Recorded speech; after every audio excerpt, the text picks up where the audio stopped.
मुझे लगता है कि ऑर्डिनरी लोग चाहे तो एक्स्ट्रा ऑर्डिनरी बन सकते हैं। ये बात बिलियनियर एलॉन मस्क ने कही थी। तो ऐसी क्या चीज़ है जो उनको और बाकी दूसरे बिलियनियर को भीड़ से अलग करती है? क्या ये पैसा है या फेम या उनका लक? एलॉन मस्क कोई मल्टी मिलियनियर पैदा नहीं हुए थे। सेम चीज़ स्टीव जॉब्स और जॉन डी रॉकफेलर के साथ भी है। एक ऐसा मेथड है, एक कोड जो कोई भी फॉलो कर सकता है और उन्हीं की तरह एक्स्ट्रा ऑर्डिनरी बन सकता है। यही बात आप इस बुक से सीखने वाले हैं। तो नमस्कार दोस्तों, मेरा नाम है संदीप सहनी और आज की बुक समरी है the code of the extraordinary mind. हर चीज़ पहले आपके दिमाग से शुरू होती है। तो सबसे पहले तो आपको अपनी थिंकिंग बदलने की ज़रूरत है। जैसे वो एप्पल इंक का स्लोगन भी कहता है, थिंक डिफरेंटली। इस बुक में आपको अपने फ्रेम ऑफ माइंड को चेंज करने का तरीका सिखाया जाएगा। अगर आप दूसरे लोगों की ही तरह सोचेंगे और एक्ट करेंगे तो कभी भी एक्स्ट्रा ऑर्डिनरी नहीं बन सकते। आपको इतना स्ट्रॉन्ग बनना पड़ेगा कि हर चीज़ के क्रिटिसिज्म को आसानी से फेस कर सके और अपनी ज़िंदगी की सच्ची खुशी हासिल कर सके। Transcend the cultural scape. Steve Jobs ने एक बार कहा था, आपके आसपास की वो हर चीज़ जिसे आप लाइफ कहते हैं, आप ही के जैसे लोगों ने बनाई है। हम सब की लाइफ रूल से चलती है। बचपन से ही हमें सिखाया जाता है कि हमें क्या करना है और क्या नहीं। आपको स्कूल की पढ़ाई करनी चाहिए, आपको कॉलेज जाना चाहिए, कोई हाई पेइंग जॉब करनी चाहिए, शादी करनी चाहिए, वगैरह वगैरह। यहाँ तक हमें कैसा दिखना चाहिए, क्या फील करना चाहिए, ये सब भी सोसाइटी के हिसाब से ही तय होता है। क्या रीज़न है इसके पीछे? ह्यूमैनिटी ने हमारे लिए ये रूल्स बनाए हैं। हम इन रूल्स, आइडियाज़, बिलीफ और प्रैक्टिस के समंदर में तैरने वाले फिश की तरह हैं। सोसाइटी हमेशा यही एक्सेप्ट करती है कि हम ये रूल्स माने और फॉलो करें।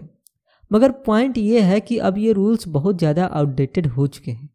ये हमें आगे बढ़ने से रोक रहे हैं, हमें अपाहिज बना रहे हैं और कुछ नहीं बल्कि हमें पीछे की ओर धकेल रहे हैं। लेकिन अगर आपको एक्स्ट्रा ऑर्डिनरी बनना है तो आपको ये रूल्स तोड़ने ही होंगे। चलिए लेखक की खुद की स्टोरी पर एक नज़र डालते हैं। विशेन लखियानी माइक्रोसॉफ्ट के लिए काम करते थे। वे नए एम्प्लॉयज़ की वेलकम पार्टी में बिल गेट्स से भी मिल चुके हैं। इस मुकाम तक पहुंचने के लिए विशेन ने बहुत हार्डवर्क किया है। उन्होंने मिशिगन यूनिवर्सिटी से कंप्यूटर इंजीनियरिंग की पढ़ाई की है। इस सब के बाद विशेन को तो बहुत खुश होना चाहिए था। आखिरकार उनके पास इतनी ग्रेट कंपनी में एक स्टेबल जॉब जो थी। उन्होंने टॉप यूनिवर्सिटी से पढ़ाई की है, लोग उन्हें एक सक्सेसफुल इंसान समझते हैं। मगर इस सब के बावजूद विशेन खुश नहीं है। माइक्रोसॉफ्ट ज्वाइन करने के कुछ ही महीनों बाद उन्होंने अपनी जॉब छोड़ दी। दरअसल विशेन एक फोटोग्राफर या कोई स्टेज एक्टर बनना चाहते थे, मगर ये सोसाइटी ऐसी जॉब्स को सक्सेसफुल प्रोफेशन के तौर पर नहीं देखती है।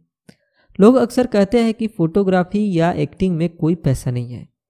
लोगों को लगता है कि विशेन को भी कोई 9 to 5 जॉब ही करनी चाहिए और इस तरह विशेन लखियानी ने भी अपने सपनों को कुर्बानी दे दी। क्या रूल्स सही है? Question the rules. आज जो रूल्स हम फॉलो कर रहे हैं हमसे पहले वाले लोगों ने बनाए थे।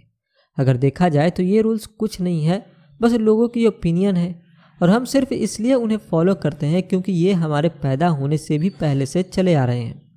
जब हम कोई डिसीजन लेते हैं तो हमें लगता है कि हम रैशनल हो रहे हैं। हमें लगता है कि हमारा फैसला सिर्फ हमारे माइंड से निकला है। मगर हम माने या ना माने, हमारी हर सोच हमारे दोस्तों, परिवार और कल्चर से कहीं ना कहीं इन्फ्लुएंस होती रहती है। वैसे अपना ट्रेडिशन फॉलो करने में कोई बुराई नहीं है, लेकिन आप ही देखिए कि हर दुनिया कितनी तेज़ी से इवॉल्व हो रही है। तो जो इसके रूल्स हैं, बिलीफ्स हैं, आइडियाज़ हैं, वे भी तो इवॉल्व होने चाहिए। अगर आप भी उन्हीं चीज़ों में बिलीव करेंगे जिनमें सब करते हैं तो आप रैशनल नहीं हैं। अगर आप बिना सोचे समझे चीज़ों को यूं ही एक्सेप्ट करते रहेंगे तो आप कभी भी एक्स्ट्रा ऑर्डिनरी नहीं बन सकते। इसलिए रूल्स पर सवाल उठाएं, क्योंकि आपके पास सोचने के लिए एक दिमाग है। रूल्स चाहे राइट हो या रॉन्ग, आप अपने डिसीजन खुद लें। ब्लाइंडली कुछ भी फॉलो मत करें। एक बार एक 9 साल का हिंदू लड़का मैकडोनाल्ड का बर्गर खाना चाहता था, क्योंकि उसने इसके बहुत से एडवर्टाइजमेंट देखे थे। मैकडोनाल्ड की एक ब्रांच उसके घर के पास ही खुल रही थी, मगर उस लड़के को एक प्रॉब्लम थी कि वो बीफ नहीं खा सकता था। अब मैकडोनाल्ड के उस एड्स की वजह से उस लड़के को लगता था कि ये बर्गर उसकी ज़िंदगी का सबसे बढ़िया मील होगा। फिर भी ऐसा कुछ था जो उसे रोक रहा था। तो वो लड़का अपनी माँ के पास गया और पूछा, मैं बीफ क्यों नहीं खा सकता? उसकी माँ ने प्यार से उसे समझाया कि ये उनके रिलीजन और कल्चर का एक पार्ट है। फिर भी लड़का क्यूरियस रहा। बाकी लोग भी तो बीफ खाते हैं, तो हिंदू क्यों नहीं खा सकते? उसने फिर पूछा। तो उसकी माँ ने कहा, तुम खुद ही जाकर क्यों नहीं पता कर लेते? तो इस 9 साल के लड़के ने इंसाइक्लोपीडिया पढ़ा तो उसे पता लगा कि एंशियंट हिंदू लोग काऊ को बड़ा यूजफुल मानते थे, क्योंकि ये उनकी फार्मिंग में बड़े काम आती थी। काऊ दूध देती थी, तो हिंदुओं को लगता था कि काऊ इतने काम की है तो इसे क्यों खाया जाए जब खाने के लिए बाकी जानवर है। और फिर लास्ट में उसकी माँ ने उसे बीफ बर्गर टेस्ट करने के लिए अलाउ कर दिया। लड़के ने फील किया कि मैकडोनल्ड का बर्गर यूं ही ओवररेटेड किया गया है। ये उतना भी बेस्ट मील नहीं है, मगर इससे उसने कुछ सीख भी जरूर ली। Practice conscious engineering. Extraordinary बनने के लिए हमें ये बात ध्यान रखनी पड़ेगी कि कुछ रूल्स ऐसे हैं जो आजकल की लाइफ में किसी काम के नहीं हैं। हमें अपनी खुद की थिंकिंग के हिसाब से कुछ बातें अपने दिमाग में फिल्टर करनी पड़ेगी कि क्या एक्सेप्ट करना है, क्या रिजेक्ट। इमेजिन करें कि आप एक ऐसे कमरे में हैं जिसमें कई सारे लोग हैं। आप उनकी बातचीत सुन रहे हैं, जैसे कि सक्सीड होने के लिए बेस्ट तरीका क्या है, आपको क्या पहनना चाहिए, या फिर किस टाइप के लोगों से दूरी बनाकर रखें। अब आपको कुछ तो पता नहीं है, तो आप उनकी हर बात को सही समझते हैं, क्योंकि आप भी ऑर्डिनरी लोगों की तरह ही सोचते हैं। आप भी बाकियों की तरह भीड़ का एक हिस्सा है। अगर आपको वाकई में एक्स्ट्रा ऑर्डिनरी बनना है तो खुद को जगाना पड़ेगा। यहीं पर कॉन्शियस इंजीनियरिंग काम करती है। अपना खुद का बबल बनाने का यही प्रोसेस है। आप अभी भी सेम रूम में हैं। ऑफ कोर्स आप अभी भी इस सेम वर्ल्ड में रहते हैं, मगर आप इसमें अपना खुद का एक वर्ल्ड बना सकते हैं। कॉन्शियस इंजीनियरिंग का मतलब है आपका खुद का वे ऑफ थिंकिंग बिल्ड करना। मतलब ये है कि उन रूल्स को तोड़ना जो आपको आगे बढ़ने से रोक रहे हैं। क्या हो अगर आपको सक्सेस पाने के लिए खुद का रास्ता मिल जाए? क्या हो अगर आप कोई फेमस फोटोग्राफर या कोई एक्टर बन जाए? अगर ऐसा हो तो यही सही मायनों में एक्स्ट्रा ऑर्डिनरी होगा। कॉन्शियस इंजीनियरिंग एक ऐसी चीज़ है जिससे आप अपनी लाइफ अपने हिसाब से चलाने के लिए रूल्स खुद को क्रिएट करेंगे। आपके हाथ में चॉइस रहेगी, जिससे आप दूसरों के जजमेंटल नेचर का विक्टिम होने से बच सकते हैं। अगर आपके पास कॉन्शियस इंजीनियरिंग है तो आप जो चाहे वो कर सकते हैं, जो आपको पसंद हो वो पहन सकते हैं, जिससे चाहे उससे फ्रेंडशिप कर सकते हैं। आपकी कॉन्शियसनेस एक कंप्यूटर की तरह है जिसे अपना ऑपरेटिंग सिस्टम अपग्रेड करने की ज़रूरत पड़ती रहती है। आज से सालों पहले विंडोज़ 95 हुआ करता था। आज आपके पास ज़रूर विंडोज़ 10 होगा या 11 होगा। अपग्रेड करना बहुत ज़रूरी है ताकि ये कंप्यूटर बेटर और फास्टर चलता रहे। ठीक ऐसे ही आपकी कॉन्शियसनेस भी इवॉल्व होती रहे। विंडोज़ 95 किसी पुरानी थिंकिंग की तरह है, मगर आप चाहें तो खुद को विंडोज़ 10 में अपग्रेड कर सकते हैं। अपनी लाइफ में ऐसे बिलीव्स इंजीनियर करें जिससे लाइफ बेटर हो जाए, क्योंकि आपको अच्छे से पता है कि विंडोज़ 95 अब आउटडेटेड है, ये अब चलता नहीं है, तो अभी भी इसे क्यों यूज कर रहे हो। Rewrite your models of reality. क्या आप बचपन में कभी बुली हुए हैं? यानी आप बचपन में आपको तंग किया गया है। जब आप छोटे होते हैं तो अक्सर खुद को बचा नहीं पाते हैं। आपकी खुद की चॉइस नहीं होती है, बल्कि जो आपकी फैमिली और फ्रेंड्स करते हैं आप उसी पर बिलीव करते हैं। वो थॉट, वो बिलीव्स, वो आइडियाज़ जो आपको अपने एनवायरनमेंट से मिलते हैं वही आपकी रियलिटी बन जाते हैं। जो आपके पेरेंट्स ने बनाया वही आपका सच बन जाता है। आप भी उन्हीं चीज़ों को मानने लगते हैं जो आपके आसपास वाले मानते हैं। आप शायद ये बात नहीं जानते होंगे, मगर जैसे जैसे आप ओल्ड होते हैं यही बिलीव्स अपने साथ कैरी करते रहते हैं, क्योंकि वो हमेशा आपके साथ हैं। अगर आप कभी बुली हुए हैं तो आपके माइंड में ये बात बैठ जाती है कि मुझे खुद को प्रूव करना है। हो सकता है कि इस बात से आपको मन लगाकर पढ़ाई करने, स्कूल के बाद एक शानदार करियर बनाने की इंस्पिरेशन मिलती हो, मगर ये सच नहीं है। आपको किसी को कुछ भी प्रूव करने की ज़रूरत नहीं है। आप जो हैं, जैसे हैं, बहुत अच्छे हैं। एक्स्ट्रा ऑर्डिनरी बनने के लिए जो चाहिए आपके पास मौजूद है। आपको तो बस अपना मॉडल ऑफ रियलिटी बदलने की ज़रूरत है। लेखक विंसेंट लखियानी मलेशिया में पले बढ़े हैं। जब वो बच्चे थे तो उनको भी बुल्ली किया गया था क्योंकि वो माइनॉरिटी से आते थे। वो अपने क्लासमेट से अलग दिखते थे। बाकी बच्चे चाइनीज ओरिजिन थे जबकि विंसेंट नॉर्थ इंडिया से थे। बाकी बच्चे अक्सर उन्हें चिढ़ाया करते थे। जब वे अपने टीन ईयर्स में थे तो विंसेंट ने एक एक्सपर्ट स्कूल से पढ़ाई की, यानी इस स्कूल में ज़्यादातर बच्चे किसी दूसरे देश से थे।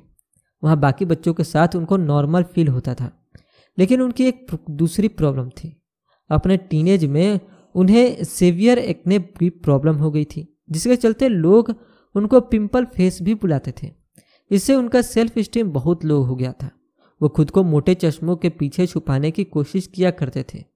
बचपन के ये दिन उन पर भारी पड़ने लगे थे। उनका सेल्फ कॉन्फिडेंस जैसे खत्म हो गया था। मिशिगन यूनिवर्सिटी में आकर भी विंसेंट एक टिपिकल गीक थे। उन्हें जब तब अपने टूटे गॉगल्स को टेप से जोड़ने की ज़रूरत पड़ती रहती। मुश्किल से ही वो दोस्तों के साथ आउटिंग पर जाते थे। विंसेंट तब 22 के हो चुके थे, मगर अभी तक उनकी कोई गर्लफ्रेंड नहीं थी। उनमें इतनी हिम्मत ही नहीं थी कि किसी लड़की को प्रपोज कर सके। मगर एक दिन एक बदलाव आया। उनके स्कूल में एक डांस था। विंसेंट ने बहुत ज़्यादा बियर पी ली थी। वो नशे में थे और शायद इसलिए वो एक खूबसूरत लड़की के साथ डांस करने की हिम्मत जुटा पाए। उस लड़की का नाम था मैरी। विंसेंट उसे कई सालों तक देखते रहते थे। उन्हें लगता था कि वो स्कूल की सबसे खूबसूरत लड़की और इसलिए वो उनकी पहुंच से कोसों दूर थी। विंसेंट को आज तक उसके करीब जाने का मौका नहीं मिला था। शायद यह नशे की वजह थी। जब वे मैरी के साथ डांस कर रहे थे तो उन्हें मौका मिला और उन्होंने उसके बेहद करीब आकर उसे किस किया, मगर फिर जल्दी से पीछे हट गए। उन्होंने मैरी से माफ़ी मांगी। विंसेंट को लगा शायद मैरी बुरा मान गई, लेकिन वो नाराज़ नहीं थी। उल्टा उसने विंसेंट से कहा, क्या तुम मजाक कर रहे हो? तुम तो बहुत हॉट हो। और फिर वो भी उन्हें किस करने। वो रात उनके कॉलेज की बेस्ट रात थी। अगली सुबह विंसेंट एक डिफरेंट व्यू के साथ उठे। अगर मैरी को लगता है कि वो अट्रैक्टिव है तो हो सकता है बाकी लड़कियां भी ऐसे ही सोचती होंगी। हालांकि उनके अपीयरेंस में कोई चेंज नहीं आया, लेकिन विंसेंट को एक नया मॉडल ऑफ रियलिटी मिल चुका था। तो वैसे ही आपके साथ भी कुछ गलत नहीं है। लोग जो आपकी कमियां बताते हैं झूठ बोलते हैं। आप में एबिलिटीज़ है, टैलेंट है और नॉलेज भी है। जीने के लिए अपना सिस्टम अपग्रेड करें। एक बार जब अपनी थिंकिंग चेंज कर लेंगे तो आपके जीने का तरीका भी चेंज हो जाएगा। अगर आपकी नई रियलिटी स्ट्रक्चर्ड और वेल डिफाइंड है तो आप पुराने सिस्टम से छुटकारा पा सकते हैं। सोचिए जरा, आप बचपन से इसी सोच के साथ जी रहे हैं तो इतनी आसानी से ओल्ड आइडिया से छुटकारा नहीं मिलेगा। आपकी फाउंडेशन जरूर बढ़िया होनी चाहिए। आपके पास ऐसा स्ट्रॉन्ग सिस्टम होना चाहिए जिससे आप ओल्ड हैबिट्स की तरफ वापस ना जाएं। ऐसे 3 स्टेप्स हैं जिन्हें फॉलो करके आप अपना लिविंग सिस्टम अपग्रेड कर सकते हैं। पहला स्टेप है रिसर्च। आपको लाइफ में अप्लाई करने के लिए नए आइडियाज़ ढूंढने होंगे। इसके लिए आप बुक्स पढ़ सकते हैं, आप कॉन्फ्रेंस अटेंड कर सकते हैं या ऐसे वीडियोस देख सकते हैं जो इसमें आपकी हेल्प कर सके। आपको ओल्ड आइडियाज़ का रिप्लेसमेंट ढूंढना ही होगा। जितनी दुनिया अब तक आपने जानी है उससे कहीं ज़्यादा बड़ी दुनिया आपका इंतज़ार कर रही है। सेकेंड स्टेप है रिफ्रेश। हर सिंगल डे को इम्प्रूव करने की कोशिश करें। थर्ड स्टेप है अपनी प्रोग्रेस मेजर करें। आपका नया सिस्टम कितना स्ट्रॉन्ग है? क्या आपके नए बिलीव्स वाकई पुराने वाले से बेटर हैं? खुद को टेस्ट करना जरूरी है जिससे आप ओल्ड बिलीव्स की तरफ वापस ना जा पाएँ। एग्जाम्पल के लिए, जैसे कि आपको वेट लॉस करना है, लोग कहेंगे कि ये नहीं हो पाएगा। आपके फ्रेंड्स फास्ट फूड खाने पर आपको चिढ़ाएंगे। अपने मोटेपन की वजह से फेसबुक पर आपको नेगेटिव कमेंट्स मिलते हैं। लेकिन आप चेंज होना चाहते हैं तो लोगों की ओपिनियन आपके काम नहीं आने वाली। आपको इसके लिए रिसर्च करनी पड़ेगी। ऐसी एक्सरसाइज करें जिससे बेनिफिट हो। ऐसा खाना खाएं जो आपका वेट लूज करने में हेल्प करे। अगला स्टेप है खुद को चैलेंज करें। अपने वर्कआउट में ज़्यादा रिपीटेशन ऐड करें। अगर चीज़ बर्गर खाना है आपको बड़ा पसंद है तो जब भी ये आपके सामने आए उस टाइम इसे खाना अवॉइड करें। जितनी बार भी आप ऐसा करने में कामयाब रहे उसे अपनी विक्ट्री समझें और फिर अपनी प्रोग्रेस मॉनिटर करें। आप में कितना चेंज आया? क्या आप ये नया बॉडी वेट मेंटेन कर पाएंगे? क्या आपको बेटर फील हो रहा है? ये आपकी लाइफ है तो आपको सारे बहाने छोड़ने होंगे। लोगों के नेगेटिव कमेंट्स को अवॉइड करना होगा। किसी भी कीमत पर समझौता ना करें। आप कुछ बड़ा करने के लिए ही बने हैं, कुछ एक्स्ट्रा ऑर्डिनरी। Bend reality. जिस वर्ल्ड को आप जानते थे अब आप उससे फ्री हो चुके हैं, तो उस वर्ल्ड को एक्सप्लोर करें जो आपने क्रिएट किया है। आपकी लाइफ इससे और भी ज़्यादा एक्साइटेड हो जाएगी। अब आप पहले से बड़े बन गए हैं और पहले से ज़्यादा बड़ा करने के लिए रेडी हैं। रियलिटी बेंड करना ऐसा है जैसा आपके ये बिलीव होने लगे कि लक हमेशा आपके साथ है। ये यूनिवर्स आपके लिए रास्ते बना रहा है, जिसका मतलब है कि आप सब कुछ कर सकते हैं। अब कुछ भी इम्पॉसिबल नहीं है आपके लिए। लेकिन आप ये अचीव कैसे करेंगे? सबसे पहले तो एक विजन रखें। हर दिन आपको उस गोल की तरफ बढ़ना है। दूसरा है हमेशा खुश रहने की आदत। अब ये अगर मगर वाली सिचुएशन नहीं है। कुछ लोग कहेंगे कि अगर मैंने ये गोल अचीव कर लिया तो तभी मैं खुश रहूँगा, लेकिन ये रॉन्ग अप्रोच ठीक है। रियलिटी बेंड करने से मतलब है कि प्रेजेंट में जिए। इसका मतलब है कि अपने विजन पर रहते हुए हर दिन को पूरा एंजॉय करें। इस तरह आपको अपना काम कभी बोझ नहीं लगेगा। अपने विजन को परस्यू करते टाइम भी उतने ही खुश रहें जितना उसे हासिल करने पर होते हैं। पास्ट में हुए फेलियर्स को बीच में न आने दें, ना ही फ्यूचर के ड्रीम्स में खुद को गुमा दें। इसके बदले प्रेजेंट में अपनी लाइफ से खुश रहें। आपको जो भी लाइफ में मिला है उसके लिए ऊपर वाले का शुक्रिया अदा करें। अपनी खुशियों को किसी गोल से बांध के न रखें। एग्जाम्पल के लिए मान लें कि आपका एक स्टार्टअप बिजनेस है, सब बढ़िया चल रहा था, फिर अचानक कुछ गड़बड़ हो जाती है, कोई कलामिटी या कोई इकोनॉमिक क्राइसिस। अगर अपने फ्यूचर की सक्सेस से आप अपने आज की खुशियों को जोड़ेंगे तो फिर आपका कुछ नहीं हो सकता। आप कभी खुश नहीं रह सकते। आप अपने साथ काम करने वालों को भी अफेक्ट करने लगेंगे। आप में हार मान लेने की टेंडेंसी आ जाएगी। लेकिन आप ऐसा होने से रोक सकते हैं अगर आपको ये मालूम हो कि कैसे रियलिटी बेंड करनी है। तो क्या हुआ अगर आपका स्टार्टअप फेल हो गया? इसे दोबारा खड़ा करने की कोशिश करें। यही राइट अप्रोच है। अगर माइंडसेट राइट है तो आपको समझ आएगा कि फेलियर तो किसी भी जर्नी का एक पार्ट है। एक्स्ट्रा ऑर्डिनरी माइंड्स जानते हैं कि हैप्पीनेस अंदर से आती है। अब एलोन मस्क को ही ले लें। ये वही है जो स्पेसएक्स, टेस्ला मोटर्स और सोलर सिटी के ओनर हैं। एलोन मस्क स्पेस रॉकेट्स और सोलर पावर वाली इलेक्ट्रिक कारें बनाते हैं और इनसे बिलियंस कमाते हैं। वे हर महीने स्पेस में एक रॉकेट शिप भेजना चाहते थे। वे एक ऐसा ट्रेन सिस्टम बनाना चाहते थे जो सोलर पावर से चले, क्योंकि व्हाई नॉट। एलोन मस्क काफ़ी रूल्स तोड़ते रहते हैं। जो उन्हें मिला उससे वे खुश हैं। वे हर दिन अपने इंजीनियर्स को देखते हैं, उन मशीनों को चेक करते हैं जो उनकी कंपनी बनाती है, यहाँ तक कि वीकेंड में भी काम करते हैं। लोगों के क्रिटिसाइज की परवाह किए बगैर वे अपना काम करते रहते हैं। एक टाइम ऐसा भी था जब एलोन मस्क बैंकरप्ट होने की कगार पर थे। उनकी इलेक्ट्रिक कार प्रोटोटाइप फेल हो गई थी। उनके रॉकेट शिप्स उड़ते ही नहीं थे। हर फेल लॉन्च पर उनके मिलियंस खर्च होते थे। फिर प्रेस उनकी हर फेलियर लॉन्च की जमकर धज्जियां उड़ाती। मगर इस सब के बाद भी एलोन मस्क ने हार नहीं मानी। उन्होंने अपनी हैप्पीनेस फ्यूचर के रॉकेट्स या कार प्रोटोटाइप से बांध कर नहीं रखी। उनकी खुशियां उन मिलियंस से भी नहीं बंधी हुई थी जो उन्होंने लॉन्च में खर्च किए थे। वो बस अपना काम करते थे और खुश थे। उन्हें तो एक्स्ट्राऑर्डिनरी मशीनें बनाकर खुशी होती थी। आज में खुश रहो। अगर आप अपने काम से खुश हैं, जो आपको मिला है उससे खुश हैं, तो हमेशा आपको मोटिवेशन मिलती रहेगी। फिर चाहे आपको देर तक काम करना पड़े, आप शिकायत नहीं करेंगे, ना ही आप थकेंगे। जैसा कि बिलियनियर जॉन डी रॉकफेलर लिखते हैं, मुझे पहले से ही सिखा दिया गया था कि काम के साथ खेलना भी जरूरी है। मेरी पूरी ज़िंदगी एक लंबी हैप्पी हॉलीडे रही है, full of work and full of play. मैंने फिक्र को बीच रास्ते में ही छोड़ दिया था। ब्लिसप्लेन के साथ जिए। ब्लिसप्लेन का मतलब है डिसिप्लिन ऑफ डेली बेसिस। हालांकि फ्यूचर के बारे में न सोचना बहुत हार्ड होता है और अपने पास्ट के रिग्रेट भूले नहीं जाते, फिर भी अपने प्रेजेंट में खुश रहने के लिए आपको लाइफ में ब्लिसप्लेन अप्लाई करना ही होगा। 3 प्रिंसिपल है जो आप फॉलो कर सकते हैं। पहला है कि थैंकफुल रहें। हर रोज ऐसी 5 बातें सोचिए जिसके लिए आप थैंकफुल फील करते हैं। ये कुछ मिनट का काम है, आप अपने बिजी शेड्यूल में भी ये कर सकते हैं। दूसरा प्रिंसिपल है माफ़ करना। सोचिए कि आप एक मेडिटेशन की क्लास में हैं, कॉन्सेंट्रेट करें, सिर्फ साइलेंस है और कुछ नहीं। उन सब लोगों को याद करें जिनके वजह से आप कभी हर्ट हुए हैं। अपने माइंड में उनकी एक लिस्ट बनाइए। अब इमेजिन करें कि आप उन सबसे बारी बारी बात कर रहे हैं। उस पेन को याद करें जो उन्होंने आपको दिया है।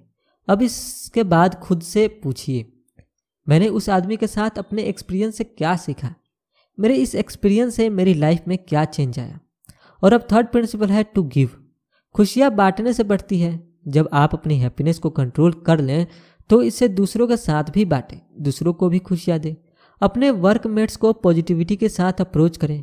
हमेशा एक स्माइल या सिंपल ग्रीटिंग से स्टार्ट करें। सच्ची खुशी ही आपको हर रोज़ काम करने की ताकत देगी।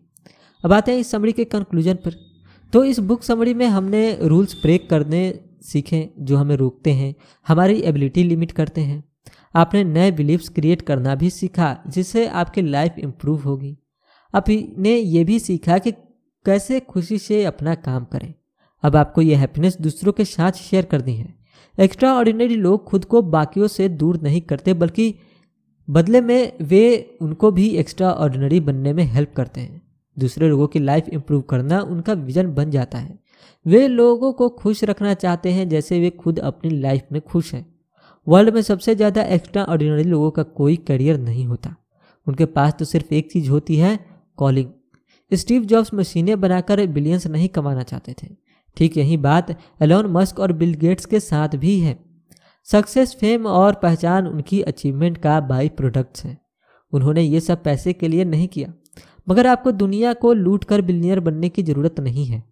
आप कोई पेरेंट हो सकते हैं जो अपने बच्चे को सही ढंग से पालने की कोशिश में लगा है, या कोई सिंपल एम्प्लॉय हो सकते हैं। पॉइंट बस ये है कि आप अपना बेस्ट करें, लिमिटेशन की परवाह न करें, अपनी कॉलिंग खुद ढूंढें। जो भी करें दिल से खुश होकर करें और साथ ही दूसरों को भी खुशी दें, और फिर देखें आप कैसे एक्स्ट्रा ऑर्डिनरी बनते हैं। तो इसी के साथ ये बुक समरी यहीं पे समाप्त होती है। मिलते हैं फिर अगली बुक समरी में, तब तक के लिए धन्यवाद।